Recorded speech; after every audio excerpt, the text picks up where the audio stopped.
boy, oh boy, am I excited to spend time and space with you tonight. This is Leading Ladies, Leaving Legacies.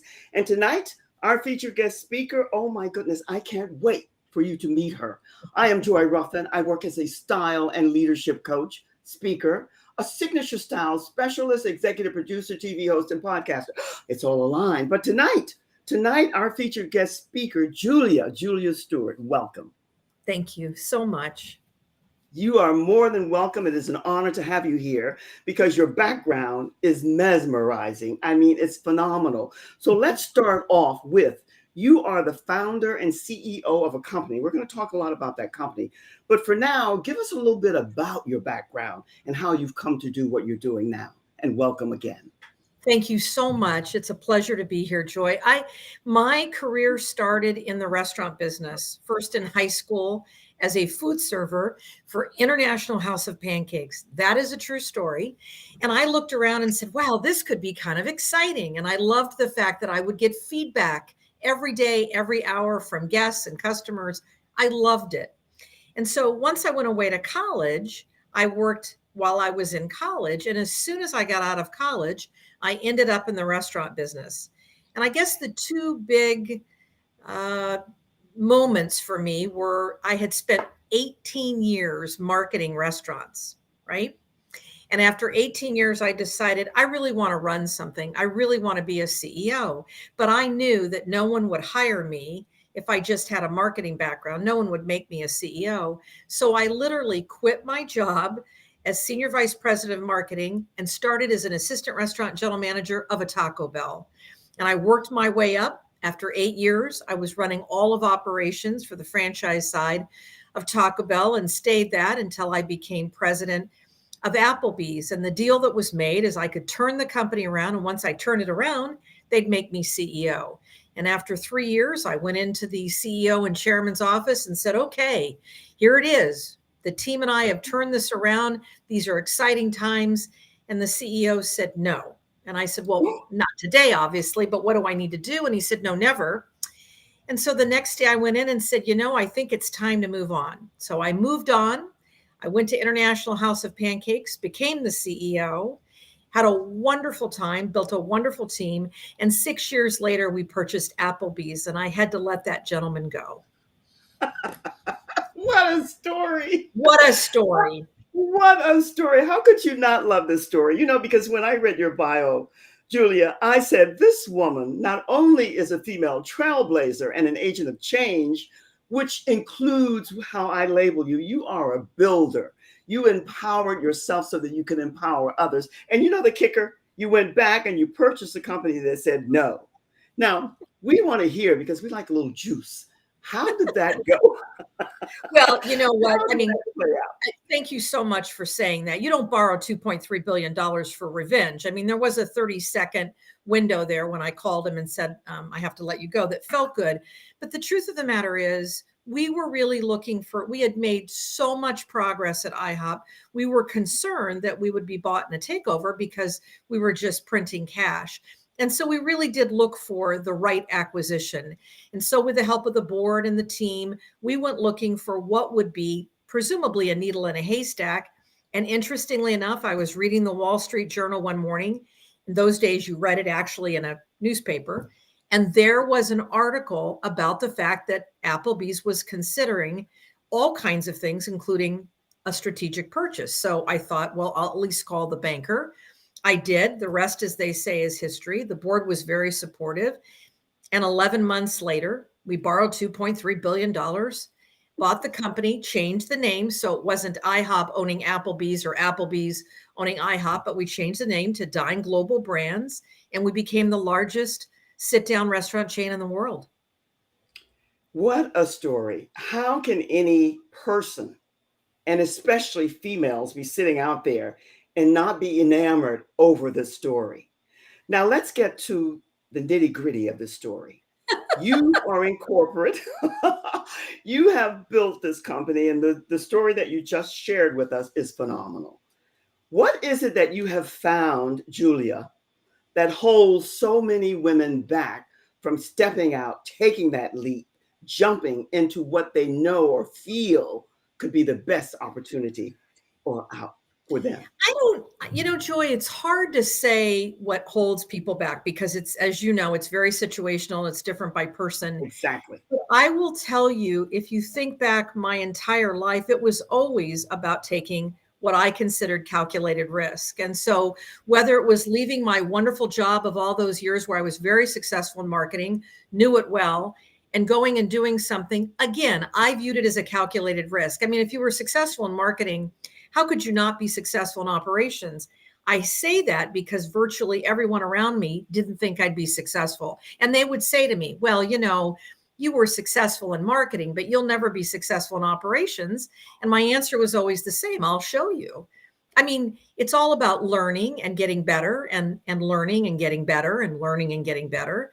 And I was always over prepared. I do think that's a little bit of what's in my wood, is a little bit about being over prepared, but I just kept excelling. And I had always said, and I still believe this to this day, if for whatever reason that company or that organization wasn't going to support me, and I still feel this way today, then you should leave and go somewhere where you are respected and you can grow and develop. Because if you can't, in this day and age, you're just working for the wrong company. Well, Julia, you shared quite a bit there, and there's some comments that you made that I want to dovetail back on because they're prime for all women today, for everyone, but especially for women, because I advocate champion and empower women. You said, I used another verbiage, but I get the drift of what you meant. You said I guess it's in my wood. I said it's in your DNA, right? Yep. You just knew. And whenever anyone says to you, never, or I would do it this way, you open and you consider it. But you, like me in a different way, because we're all uniquely the same and yet quite different, you Right. are a perennial ongoing person. You don't take no for an answer. You keep Correct. plowing forward, right? So that Right. makes all the difference. You also said something about the conviction of knowing that this is what you needed to do or wanted to do. And you've always liked to take risk. That's in your DNA, I'm assuming. Yes. It is, but it's calculated risk. I mean, I guess inherently Calculated. it's calculated risk. I'm thinking to myself, how could I not be successful if I was successful in marketing? And if it doesn't work the first time, I'll do it the second time. And if you think about it, that whole career was helping entrepreneurs, franchisees get better at what they did. And so Right. for over 30 years, I helped franchisees grow their businesses, expand their businesses, grow their infrastructure, have a plan, have a future, build an infrastructure, hire the right people, train the right people, develop the right people. That's exactly what I do today as an entrepreneur. It was always there. I just pivoted for what was best for me and what I thought I could make the biggest difference. But that's true of anybody, right? They have to find their passion and what they're good at and then expand upon it however is possible for them in their world. Well, you said it, and no one could have said it better. And you use a word that's so prevalent today, especially in the thick, well, hopefully we're almost out of it, the pandemic. Pivot. Pivot simply is just another word for change, but you change contingent upon all the variables that are being presented to you that don't fit you.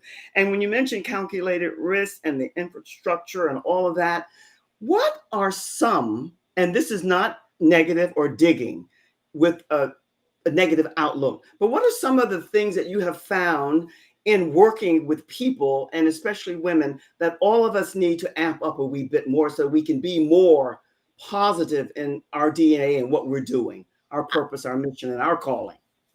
I think early in my career, I was told I was too aggressive, too assertive. I actually had a senior vice president tell me early on in my career that my style of management was too giving, too caring, exhausting. I cared too much, I gave too much, and that I would find over time that would not be helpful for me. And I remember saying to him, "Thank you for that constructive feedback," and promptly went back and continued to do what I knew was right for me. So I do think I call it the little voice inside of you. And that little voice is pretty strong if you really let it out. And the truth of the matter is, I knew, and there were obviously things I could learn from him and from others, but I never had a woman supervisor. I never had a woman coach. I never had a woman leader to work for. And so the truth of the matter is, I would tell you the thing I learned the most is watching people make mistakes and learning from those mistakes.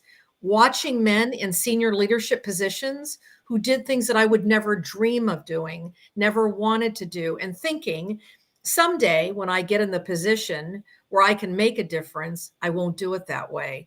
So I often say I learned more from other people's failures and mistakes than I actually learned from a coach or a mentor. And frankly, the women along the way that I met, I think I started an organization called the Women's Food Service Forum, myself and 11 other women. And it was really some of those early years and women who worked for competing organizations or other organizations, right? When I was at Taco Bell, my dear friend at McDonald's was one of the people who said, look, here's some of the things you're going to have to learn the hard way. And so I would often say you get coaching and development wherever you possibly can. And in my world order, it wasn't necessarily coming from the normal places. It was coming from the different places. And so I sought it out. I'm not afraid to say, help me, coach me, teach me. I don't know that. What's wrong with asking? I grew up in an academic family. My mother and father taught me if you're not learning all the time, you're not growing. So ask people. I've never had, excuse me, I've never had someone say to me, no, I can't possibly help you. I can't possibly spend time coaching you. Of course, people are going to say that because it's sort of a compliment to ask someone for help. Boy, oh boy, what jewels you're leaving us with, what nuggets that are priceless that you're giving us. And everyone needs to hear these things over and over and over again, because it's easy to become complacent somewhat. You spoke to so much there that I want to dovetail back on. And the first thing that you said, and as you started off here, and I want to speak to this because I spoke to this earlier, intuition. It's crucial, especially for women, because it's that urge, that tingle, that kind of knowing inside that leads. If you're listening to those voices, you can heed what needs to be and get on that path. And also that you don't take never as a definitive no. It just means that you just find another way. And the biggest coup is that you learn from other people's, you observe. That's something that I did with all the learning disabilities that I had. I had to sit back and observe, and I was able to take a lot in. That's a beautiful gift, a beautiful gift. I love it. Sybil is here. Thank you, Sybil, for coming and spending time with us. I love this work that you're doing. Now, tell us a little bit about, before we go into what you're doing now, what was the biggest, well, somehow I know, but I'm asking, what was the biggest coup, achievement for you all of those years working in this industry, in the food industry? What was the thing that gave you the biggest kick? I can't remember how much EBITDA I made in any given year, but I can pretty much remember every single person I developed, grew, and promoted. And to this day, I am still promoting, I am still growing, I'm still developing. I think for me, it's a joy. Joy, the truth of the matter is when you become successful in whatever that is, in whatever space you want it, you don't have to win every time. You don't have to be in front every time. The best part is watching people you've developed and grow, take the lead, stand up, hold strong. And I guess one of my favorite stories is about 10 years ago, I was walking through an airport in the middle of America in a city, and a young man, relatively speaking, stopped me and said, "You don't remember me, but 20 years ago, you walked into my restaurant and you told me I could do anything. And I want you to know I went on to greatness." And I often say, what would Julia do? So thank you for your gift and your support. You'll never know. And I remember walking away saying, that's what it's about. That's what it's really about. You pay it forward, you make a difference in other people's lives. I cannot tell you how that resonated with me to the marrow of my bones, because that's my outtake. It's also Blanca and many of the other people that I'm associated and work with now. As much as we're in business and bottom line, it's about money, it's about so much more. Oh, that was absolutely priceless, Julia. Thank you for that. That means a lot to a lot of people who'll be tuning in here later for the replay. And of all of you who are here now and that will come for the replay, thank you for that. Now, let's get to what you're doing now, because I know that excites you and that gets you going. I know I can feel it. I can see it. Tell us about the company, Health and Wellness. I know for a fact is everything. I'm a happy senior, and I have a husband that I would literally die for, and he's having a very difficult time. So tell me about your health and wellness and what you're doing. So I spent my whole life giving you too much sugar, too much salt, too much fat, too much portion. And so all my life, I lived by I've got to stay healthy and well for myself and ultimately for my family. I started a family very late in life. Most people don't have children in their 40s. I did. Good for So you. for me, it was about wanting to do something where I could give back in a way that would be significant, but really helping health conscious people achieve what really is the most valuable thing to them, which is their wellness. And the ultimate outcome is that people will adopt a proactive lifestyle and live longer, healthier lives because of it. So we discovered, and I knew this problem was people wanted to improve their physical and mental being, but they didn't have the right knowledge. They didn't trust anything or any product. It wasn't personalized for them, and they had trouble being accountable for making that change. So our solution was Allurix, Allurix, Alurx. And the idea Mm-hmm. is an integrated platform. It's going to be available through a subscription in early 2023, and it will deliver education, trusted advice, personalization, recommendations, and behavior modification. So as we work through finalizing the app, in the meantime, we've got this direct to consumer platform called Allurix.com where you can purchase products and get the training and education and personalization from both doctors that we've brought on staff and experts. So literally in early 2023, we're going to integrate all of it. In the meantime, I have learned so much from these doctors, all women across the United States and experts Wow. helping guide us in everything from better sleep, better wellness, better exercise, better daily routines. But the single most important thing I've learned from all of these doctors and experts is about rituals. If you want to change behavior, you have to form rituals. So I sleep better, I eat better, I exercise more. It's not just about the products, it's about taking time for yourself, not a lot of time, working it in your lifestyle to make real change.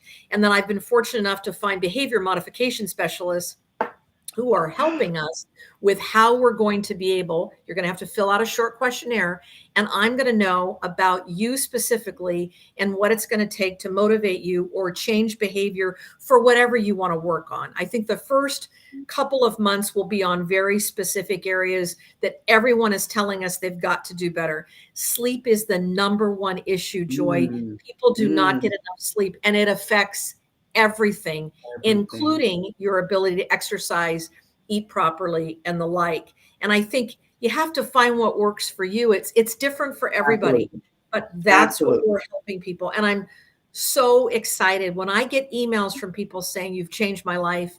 It goes back to my early days of Yes. developing, guiding people. I'm just doing it on a larger scale. Oh my goodness. Julia, there's so much there. Let me breathe and take it in because you mentioned that there it's all about your phone is ringing. I love that. That means we're live, but it's okay. You mentioned that this company, Alorax, that you're with, I mean, it's powerful regardless, but you said it's all female doctors. That in itself, bravo, kudos to you. And so many other things. I'm not going to try to. You said rituals. Rituals are more or less like habits that you have to form. You mentioned sleep. I know how important sleep is because for me, it's about sugar. I had to give up sugar. I come from that southern background where cakes and pies and cookies were like, ooh, eating whatever all Yep. the time, 24/7. And I love it. The hardest thing for me to give up, but I have to tell you what a difference it's made. And this will be 2 years here coming up soon. So I get it. What was this? What brought you to this business? I mean, how I heard what you said in the beginning about your family and you're eating all the wrong foods. Did you just at some point feel that your body wasn't, you weren't in sync with your body? Tell us a little bit about how that realization came to you. So, two things. One, I grew up as an only child with two parents who were teachers who always believed in taking care of themselves. My mother taught girls physical education. And so Ah, for her, that was the way you lived. Now the uh-huh. family ate way too much processed food, but I learned early on to get out of that, right? So it was great for me. But my mother would always say it wasn't about your weight, it was about what you put in your body and taking care of yourself. So it was never a focus on weight, but it was always a focus on, well, what are you doing sitting there when you could be out walking or a bicycle? She was never big on running, Movement. but she was big on swimming and exercise and bicycling, something to get the heart rate. And of course, when you're young and your parents tell you that, that's Yeah. what you think and believe. So I was fortunate that I had role models who wanted to be physically fit. Now, in those days, we did eat too much processed food. The good news is I learned very early on when I graduated and was in college, processed food's not good for you. So I began to pick up all these wellness routines and rituals. But again, I went to work for everyday indulgent brands, brands that were doing too much of a good thing. So I kept saying to myself, someday when I'm out of the rat race and I have the time to step back and reflect and learn, I would love Mhm. to start a company where I could absolutely help as many people as possible with this sort of, wellness is sort of this esoteric, what does that mean? But it's really all about your health and taking care of yourself and prioritizing yourself. And for me, you can't take care of anybody else or love or care about anybody else until you do that for yourself. So it's really about self care. And I was able to start this company with the help of some wonderful people and really begin to experiment and explore and begin working with these doctors and experts who have literally vetted my products, helped me. The sleep doctor in particular has taught me more, Oh my and goodness. my internists, Oh, my all of the different doctors I'm working with have been so helpful in the little things all the way. The sleep doctor, for instance, she has let thousands of patients. It's all whew, interesting. it's fascinating. It's way beyond interesting. And the story that you share with us, thank you for that because people want to know kind of what motivates you and what brings you. Right. But you mentioned a term there that I'm not familiar with, but I'm going to take it because I love to use words and expressions that speak the language without much else. I've never heard that everyday indulgent brands. Foods, you can say. We all know what that is, right? Everyday indulgence, meaning sometimes maybe not the best is what you're implying, politically correct in saying it that way, but I Yeah, get that. You I also think it's mentioned every self-care, which right. begins with self-love and knowing who you are. My whole thing is about women understanding who they are in the process of, and then you begin that self-care and take care of yourself. So I love that. And the movement, however you go about being active, because age is inevitable. It happens to all of us, but be your best at whatever health you're at, And age you're Joy, at. the truth of the matter is it's different for every I have a dear Yes, friend who doesn't like to exercise, but she said, I've got to do something. So I said, try walking. She said it changed her life. Great. yes, Now she yes. walks every day. She happens Wow. to live in an area where she can just walk every day and feel comfortable. I have another friend who says, I don't have time to leave the house. Great. Yes. Let's get you a bicycle. Let's get you some sort of self care yoga. We have a whole yoga training session on the video that is literally helping people. It's all about whatever works for you. And that personalization is what I'm trying to drive home. This idea that one size fits all, that one No. answer, it doesn't work that way. And I That can doesn't work speak. in anything, Julia. That doesn't work in anything. One size, that's why I say I'm a signature style specialist, individual preferences for that person. Nothing That's right. across the board works for everybody, not really. And even if you're using it in a different way. That's So right. I celebrate you for that. Good for you. Everyday indulgence. So I like that. I'm going to take the brand and say everyday indulgence foods. Somehow that resonates. It's really great. Now, you have a company that you said you're launching when? January, did I hear the 23rd? We started in 2020 with the products, everything from vitamins and skincare to my favorite, which is the daily effervescent tablet, which helps puts the nutrients back in your system. We are selling that right now. So you can see both the products and you can literally get great advice from the doctors. The doctors are for free right now. but come early On your 2020. website. Yes. It's on your website. Okay. You have Yes. your website. And come You don't want Allurix.com. Come early Mhm. 2023, then we'll have the app. And the app literally goes on your cell phone and will enable you to have a specific daily ritual. We'll talk to you. It'll be customized for you. So we're building out the whole app piece and integrating it with the products. I'm so excited.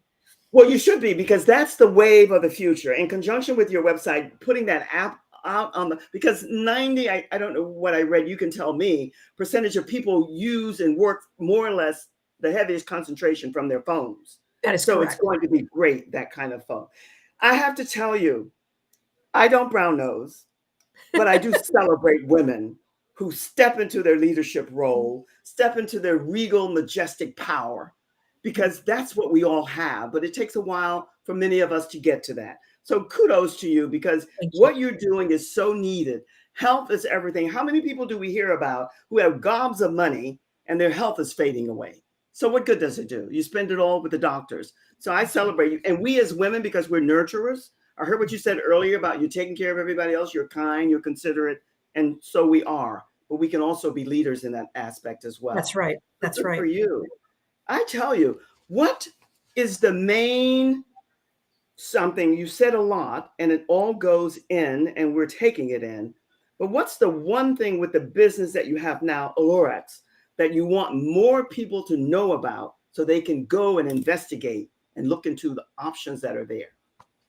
For me today, it's really trying something in the way of the products or reading the articles, because I think first we need to educate ourselves. We need to be informed. We need to understand before we put anything in our body. We need to understand and educate ourselves. And then I think you start slow with something that really, really resonates with you. And I'll never forget this. One of the internists that's on the team said to me the other day, Julia, 95% of my patients come into my office and they dump all of these things they want to fix on themselves. And of course, the internist said, I say to them, one thing at a time. Stop with trying to do everything at once. It's impossible. It doesn't work. And the failure rate is almost 100%. So let's really start. And most people start with sleep is a serious issue. It is almost impossible for people to get enough sleep. So it We're back to starts with sleep. one thing. I like Start with sleep. We're back to sleep. Sleep and sugar. I think the two S's. There's probably another one. That's number one. I don't know where the time goes, Julia. You'll have to come back. We have so much in the hopper here, so much that we are doing that's aligned with what you're doing. And we want to be a part of your team and what you're about, promoting you. Now, the time is almost over. So, what food for thought, what gems, what priceless, whatever it is that you want to leave us with? I know you had something about a 20%, blah, blah, blah, but whatever it is that you want to leave us with, you have a minute, leave us with that, and we'll say thank you for spending time and space with us. Your information is beyond powerful. I'm looking for another word, because what you're doing is so needed, and I commend and celebrate you for it.